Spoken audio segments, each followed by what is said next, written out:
Hi guys, this is దేవ. ఈరోజు లైఫ్లో ఫస్ట్ టైం అచీవ్మెంట్లో ఫీల్ అయ్యే ఏరోప్లేన్ ఎక్కడం జరిగింది.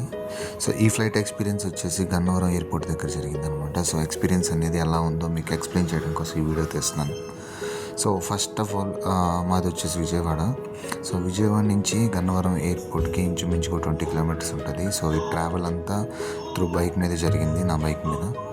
ఆఫ్టర్ దట్ గన్నవరం ఎయిర్పోర్ట్కి వెళ్ళాం. ఆ విజువలైజేషన్ ఇది అనమాట. సో ఫస్ట్ అయితే ఏదో ఎగ్జైట్ అయిపోయి వెళ్ళాను. ఫ్లైట్ ఎలా ఉంటుంది, దాన్ని అలా ఎంజాయ్ చేయొచ్చు అనే ఫీలింగ్లో అయితే వెళ్ళాను. బట్ అక్కడికి వెళ్ళిన తర్వాత చెప్తాను ఒక్కొక్కటిగా గుచ్చి wait for the moment. So ఇది వచ్చేసి గన్నవరం ఎయిర్పోర్ట్ మెయిన్ రోడ్ అనమాట. సో ఇక్కడి నుంచి మనం లెఫ్ట్ రూట్ తీసుకుంటే మనకి పార్కింగ్ ఏరియా వస్తుంది. రైట్ సైడ్ రోడ్లోనేమో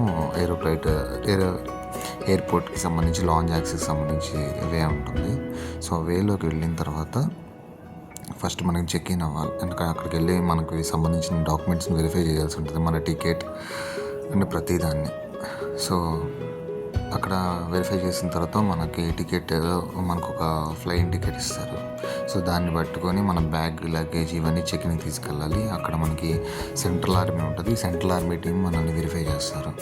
సో వెరిఫై చేసిన తర్వాత ఇన్ కేస్ మన ఒంటి మీద ఐరన్ సంబంధించింది ఏది ఉండకూడదు, లైక్ బెల్ట్ ఇలాంటివి కూడా ఉండకూడదు. సో వాటన్నిటి తీసేస్తే మనకు ఒక కిట్ ఇస్తారు. ఆ కిట్లో వాటిని వేయాలి. నెక్స్ట్ ఏం జరుగుద్దంటే ఆ టికెట్ పట్టుకొని మనం లోపలికి వెళ్ళాలి. లాంజ్ యాక్సెస్ ఉంటుంది. యాక్సెస్ అంతా క్లియర్ అయిపోయిన తర్వాత నెక్స్ట్ మనం వెయిటింగ్ క్లియర్ అయిన తర్వాత వెయిటింగ్ టైంకి మనకు ఒక బస్ వస్తుంది మన లాంజ్ దగ్గరికి. సో ఆ బస్ నుంచి డైరెక్ట్గా ఫ్లైట్ వరకు ఆ బస్సు మనల్ని పికప్ చేసుకుంటుంది. సో బస్సులో వెళ్తూ ఉంటే, ఫ్లైట్ చూస్తూ ఉంటే ఫీలింగ్ క్రేజీగా ఉంటుంది. ఇప్పుడు ఎక్కేస్తా అని. సో అలా చూసుకుంటూ వెళ్తూ ఉంటాం ఫ్లైట్ దగ్గర దాకా. ముందుంది ముసలి పండుగ చెప్తున్నా అండి, అప్పుడే అవలా.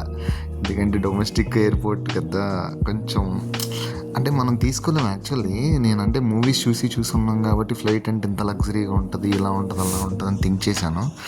సో ఫ్లైట్ దగ్గరికి వెళ్ళేదాకా ఆ సిచ్యువేషన్, యాంగ్జైట్మెంట్ అంతే తెచ్చింది అనమాట లోపలంతా. So anyhow, so first time అయితే ఫ్లైట్ ఎక్కాం కాబట్టి దెన్ సో చూస్తున్నారుగా, అదే ఫ్లైట్ నేను ఎక్కింది. సో ఆ ఫ్లైట్ ఎక్కడానికి ఇప్పుడు బస్ దిగుతాను. దిగి నెక్స్ట్ ఫ్లైట్లోకి వెళ్తే ఒక్కొక్క ఏరియాని కూడా మీకు క్లియర్గా ఎక్స్ప్లెయిన్ చేస్తాను. So what is the feeling అనేది కూడా అది మనమే. ఐసా ఓకే. దెన్ ఎయిర్ ఇండియా ఎక్స్ప్రెస్లోకి ఎంట్రీ ఇస్తున్న దేవ రైట్ నౌ. సో ఎక్కేస్తున్నాం పైకి. బాగున్నాం. So first of all Airbus ఎక్కుతున్నట్లేదు, ఎర్ర బస్సు ఎక్కుతున్నట్టుంది. ఎర్ర బస్సు పైకి ఎక్కేసాను. సో అక్కడంతా పల్లె వెలుగు టైప్ ఆఫ్ సీట్లు తెచ్చాయి. ఆ సీట్లు చూపిస్తే చూడండి, అసలు నాకైతే ఆ ఫీలింగ్ వచ్చిందబ్బా. కానీ రైట్ నో అంటే ఇంతలాగా అనుకున్నప్పుడు ఎయిర్ బస్ ఎక్కొచ్చు, డెఫినెట్లీ తప్పులేదు.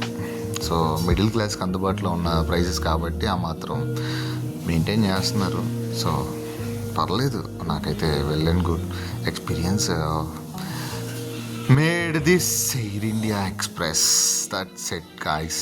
సో సీటింగ్ అయితే వెరీ నైస్. ఫస్ట్ నేను ఎత్తుక్కున్న సీట్లు ఎట్లా ఉంటాయని చెప్పేసి మనకైతే లగేజ్ బ్యాగ్స్ ఇస్తారు. లగేజ్ బ్యాగ్స్ డోర్స్ మీద ఉంటుంది సీట్ డోర్ నెంబర్స్, వాటిని చూసుకోవాలి. సో నాది వచ్చేసి 17B వచ్చింది.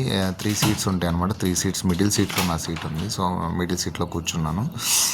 దెన్ ఎయిర్కి సంబంధించి వాళ్ళకి సంబంధించిన ప్రొసీజర్ మొత్తం మనకి సో ఎవరైతే మనల్ని దానిలో ఎయిర్ బస్ వాళ్ళు ఉంటారో వాళ్ళు మనకి క్లియర్గా ఎక్స్ప్లెయిన్ చేస్తారు. నార్మ్స్ అండ్ కండిషన్స్ ఎలా ఉండాలి, ఏం చేయాలనేది ప్రతిదీ గైడ్లైన్స్ అనేది ఇస్తారు వాళ్ళు.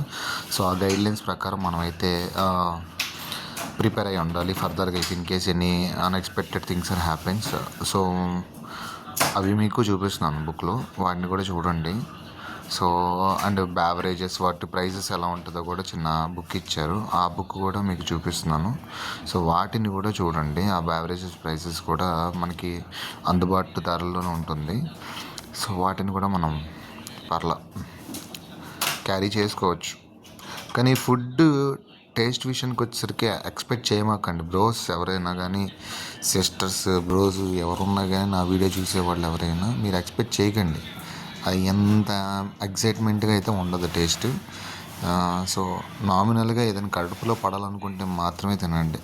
అన్ఎక్స్పెక్టెడ్గా తీసుకొని ఎంజాయ్ చేద్దాం ఫుడ్ అంటే అనుకున్నంత విధంగానే ఉంటుందో. సో వెళ్ళిన ఎక్స్పీరియన్స్ ఎలా ఉందంటే పైకి టేక్ ఆఫ్ అయ్యేటప్పుడు హైగా, డౌన్ అయ్యేటప్పుడు